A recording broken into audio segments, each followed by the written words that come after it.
Hi friends, I'm Jeffy G. If you're expecting an unbiased review of Riffler, this isn't the video for you. I love the app and think everybody should download it and try it.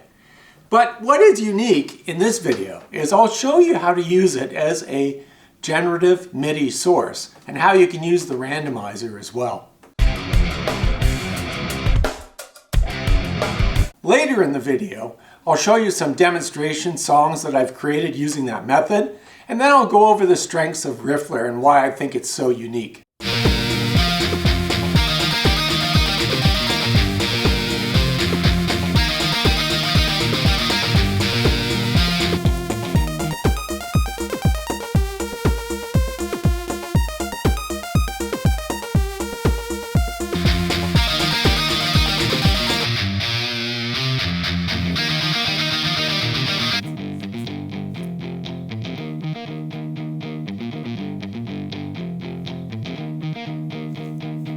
Okay, I have a blank AUM session that I'm creating here. First thing I'm going to do is add Riffler.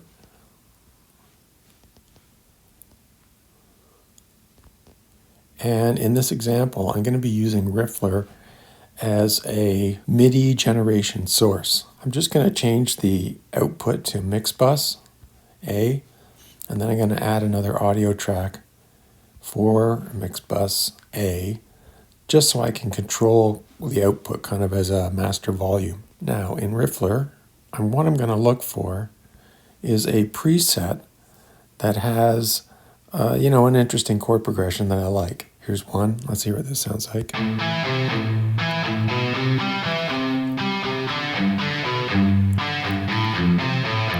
You'll see up at the top, it's got a couple of different chords. It's got an A minor, a C, a G, and an F. I'd like this to sound more like a rhythm guitar lead, so I'm going to mess around with it a little bit.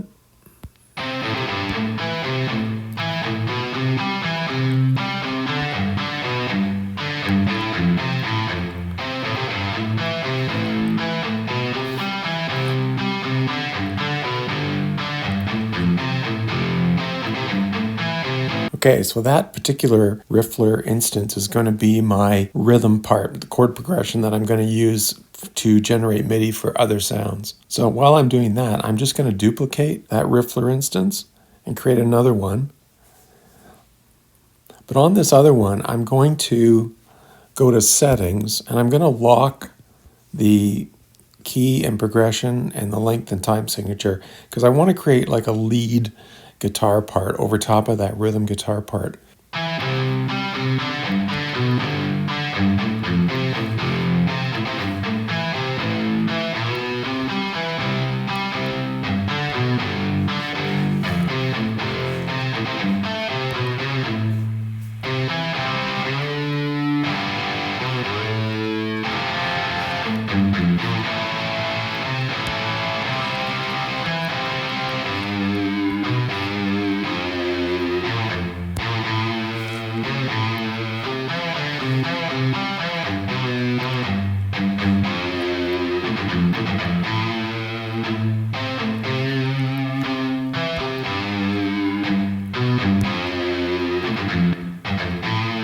That's okay, but it's not interesting enough, so I'm actually going to change the preset. And by having locked in that chord progression, I can change the presets without worrying about the chord progression changing at the same time.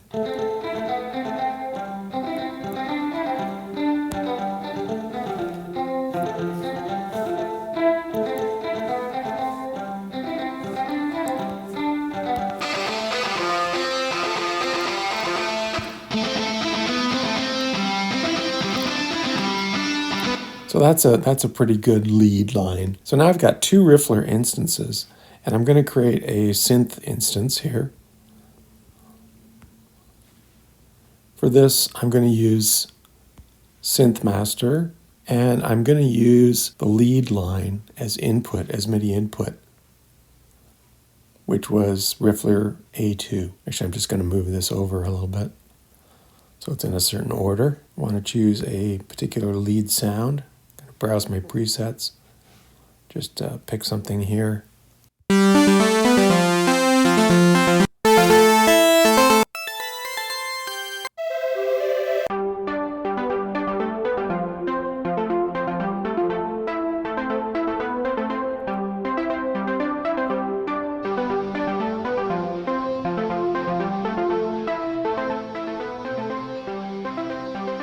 Okay, and then I'm also going to create another instance with yet another synth. I'm going to choose the Bliez monolith synth. And for this, I'm going to use the first instance of Riffler as input. Open up that synth. We'll choose a preset in here.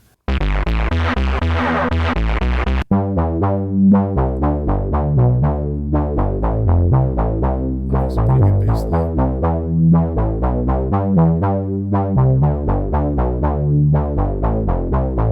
Let's hear what the whole thing sounds like so far.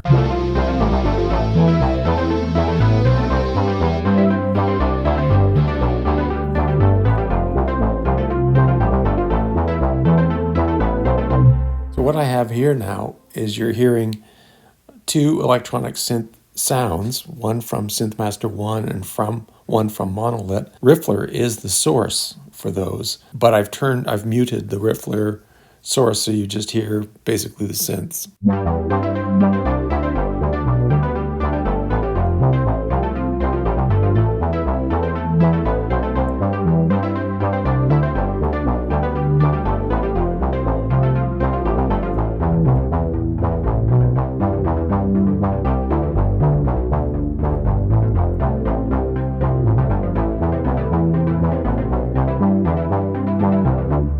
So now I can just randomly generate MIDI patterns using Riffler, still in the same key with the same chord progression, but I can hear the results on the synth.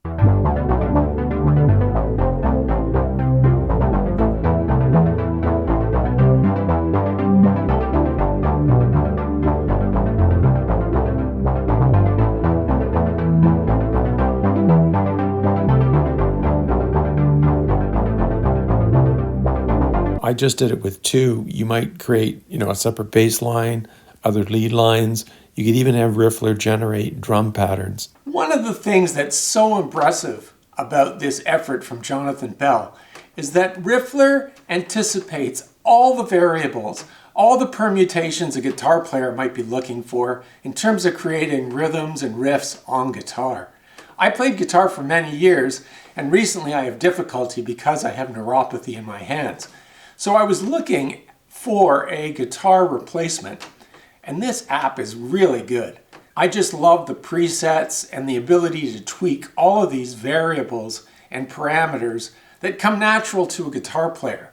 But they've been built into the app by Jonathan Bell, and he's done a really good job. This isn't meant to be a full tutorial on Riffler, but I'm just going to highlight the things that I like and some features in version 2 that I've been making really good use of. I'm opening Riffler in AUM just so I can control the output volume.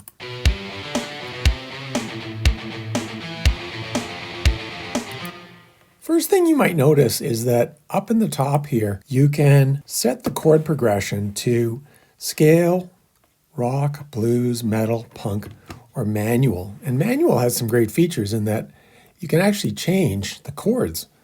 So if you don't, want a G for that second chord down here, you can just pick the root note and the bass note for that chord. It really opens up the possibility for you to create your own chord progressions. You say rock here, it changes the chord progression. Just explaining the presets. There are 18 preset categories down here, and each of them have 5 to 18 selected presets or sub-presets in there. And there's some really interesting and fun stuff there. Obviously, there's classic stuff like rock and funk, and you can pick the mode and get some really interesting sounds.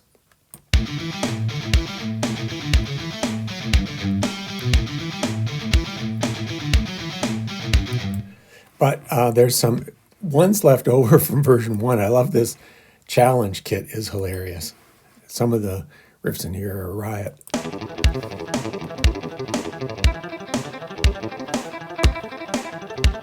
You can pick up on the developer's sense of humor here. Bet you can't play this. Or this.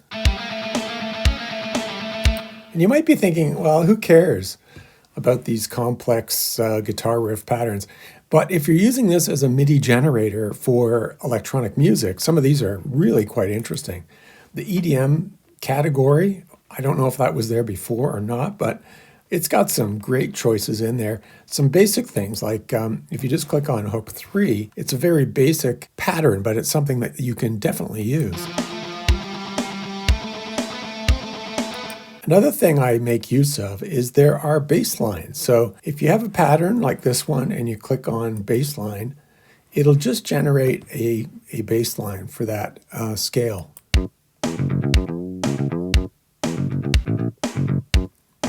And of course, just like before, you could change the scale to a different key. If you're looking for bass line, say in A, it'll adjust accordingly, and you can actually pick the mode, major, minor, Dorian, Lydian, whatever mode you like for that bass line.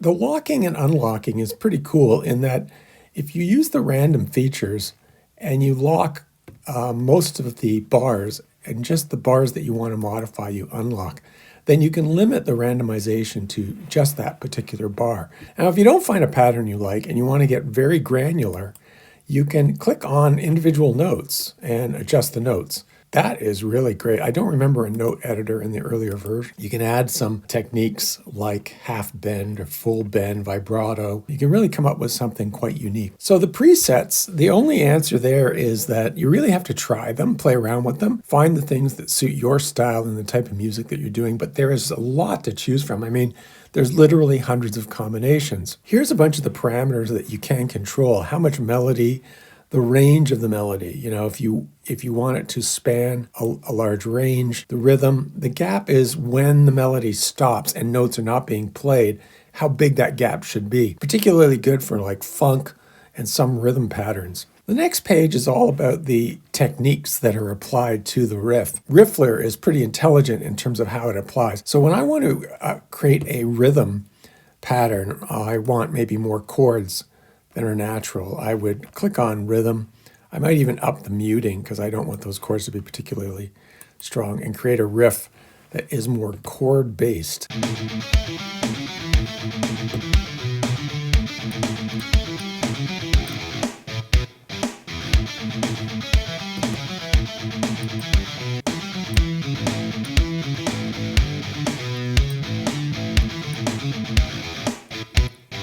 The next page lets you pick ending bars and the number of notes that are played at that ending, as well as control runs and the run range. On the amp tone control, this has gotten pretty sophisticated as well. Some really neat features that I like here. I'm just going to choose a random pattern, turn on some of these other options. One nice one is harmony.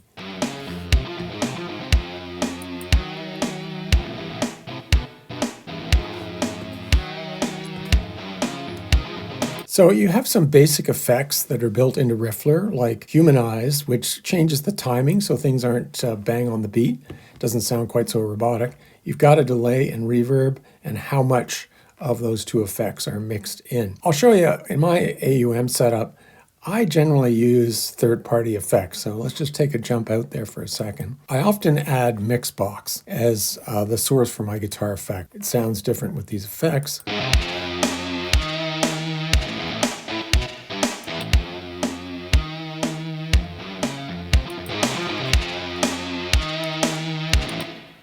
Might replace this preamp actually with something different so you can hear what it sounds like.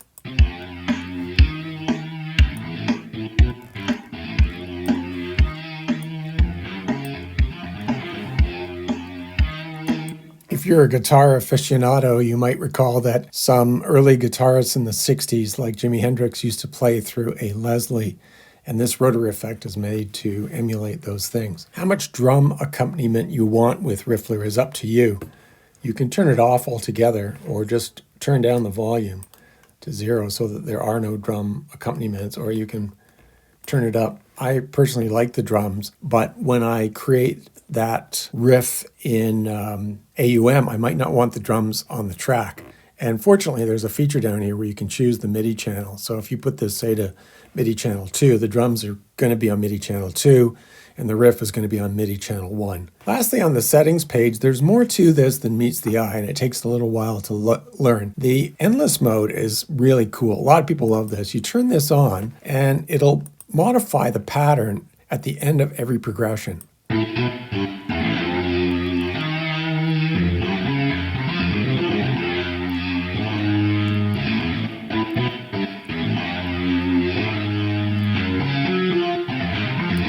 The advantage of that is that it can play continuous 4-bar patterns, and it will randomly generate patterns still in the same chord progression. And that gives you a lot of variability, especially if you're using this as a MIDI source. Being able to lock certain parameters. Earlier in the demo, you saw that I was able to lock the key and chord progression and the length and type signature, and then change the presets, change a lot of parameters, but they're still in the same key and they're still executing these things. Well, there's a lot more to it. As you can see, you can lock things like the rhythm or the feel. These are really all the parameters that are built into Riffler. It's quite extensive. When it comes to using Riffler as an AUV3 plugin and a source for MIDI, I love the musicality and melodic nature of the riffs. There are other MIDI generators that you can get, and they're totally random, whereas Riffler generates MIDI in the context of the way a guitar is naturally musical. So when you use those riffs in your electronic music, it just makes a lot more sense.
Eight, 9, 10 miles, 10 miles, yeah, that's enough. Woo, 10 miles, yeah. If this is the kind of video that interests you, these topics are of interest, be sure to hit the like button, because that matters to the YouTube algorithm, and subscribe to the channel, because that would really help me out. If you have comments and opinions, be sure to add them. I respond to everybody. Thanks for watching.